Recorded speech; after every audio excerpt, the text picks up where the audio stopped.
থানা প্রোগ্রাম করছে আমার জানে মারিলেই তো পিছনে দুইজন পুলিশ সামনে আমি আমার সাইকেল লইয়া ইয়ার 10-12 জনে আমার লাত মারি সাইডে পালাইয়াও রাস্তার মাঝে হবিব যে গু আর সুন্দর তারা ফার মারছে আর খালেদে বাড়ি মারছে খালেদে লাস্টে জন্মে সাকুলিয়া ফার মারছে আমি এমএ দোষী। কুলাউড়ায় অটোরিকশা এবং সিএনজি চলাচলের জের ধরে 13 সেপ্টেম্বর কুলাউড়া অটোরিকশা চালক সমিতির সহ সাংগঠনিক সম্পাদক বদরুল ইসলামের উপর হামলা করে কুলাউড়া ঘাটের বাজার সিএনজি চালক সমিতির কিছু সিএনজি চালক। ঘটনাটি ঘটেছে কুলাউড়া শহরের ঘাটের বাজার সিএনজি স্ট্যান্ডে। প্রত্যক্ষদর্শীদের সূত্রে জানা যায়, ঘটনার সময় বদরুল ইসলাম মোটরবাইক যুগে কুলাউড়া শহর থেকে তার বাড়ির দিকে যাচ্ছিল। এমন সময় তাকে পিছন থেকে লাঠি এবং দেশীয় ধারালো অস্ত্র দিয়ে এলোপাতাড়িভাবে আক্রমণ করা হয়। পরে স্থানীয়দের সহযোগিতায় তাকে কুলাউড়া উপজেলার স্বাস্থ্য কমপ্লেক্সে চিকিৎসার জন্য ভর্তি করা হয়। এ ব্যাপারে আহত বদরুল ইসলাম কুলাউড়া টাইমস টিভিকে বলেন, থানা প্রোগ্রাম করছে আমার জানে মারিলেই তো পিছনে দুইজন পুলিশ সামনে আমি আমার সাইকেল লইয়া ইয়ার 10-12 জনে আমার লাত মারি সাইডে পালাইয়াও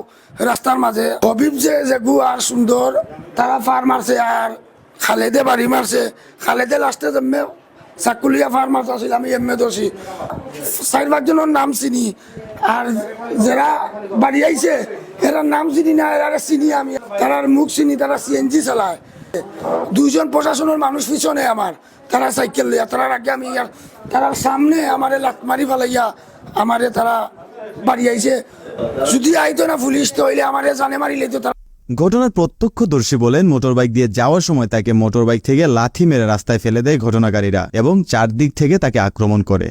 ওরা তুমি জানান তারা সিএনজি ড্রাইভারে গিয়ে লাতমে দান্ডে ফালাইলো মোটরসাইকেল থেকে ফালাইয়া তারে রুল দিয়ে বাইটানি শুরু করলো। এ বিষয়ে জানতে চাইলে কুলাউড়া উপজেলা স্বাস্থ্য কমপ্লেক্সের কর্তব্যরত চিকিৎসক বলেন, প্রাথমিক চিকিৎসা শেষে তাকে ভর্তি করা হয়েছে। এখন তিনি আশঙ্কামুক্ত আছেন। কয়েক জায়গায় আঘাতের চিহ্ন আছে আর হাতের ডান দিকে একটু আঘাতটা একটু কাটছে এই আর কি। ওইটা আমরা ব্যান্ডেজ করে ওনার মুখের ওষুধ দিয়ে আমরা ছেড়ে দিচ্ছি। এ ব্যাপারে ঘাটের বাজার সিএনজি সমিতির সাধারণ সম্পাদক মুঠোফোনে কুলাউড়া টাইমস টিভিকে বলেন, এ ঘটনায় ঘাটের বাজার স্ট্যান্ডের কোনো সিএনজি চালক জড়িত ছিল না। এটি সম্পূর্ণ ব্যক্তিগত বিষয়।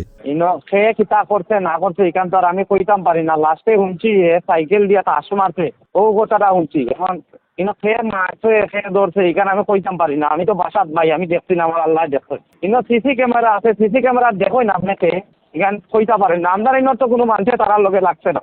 শ্রমিক হইলো আমার ভাই, আমি শ্রমিকর ভাই। আমরা শ্রমিকর লোকে কোনো সময়ও চাই না যে একটা খেয়ে তো নিরুপায় মানুষ আমরা খেটে খাওয়া মানুষ।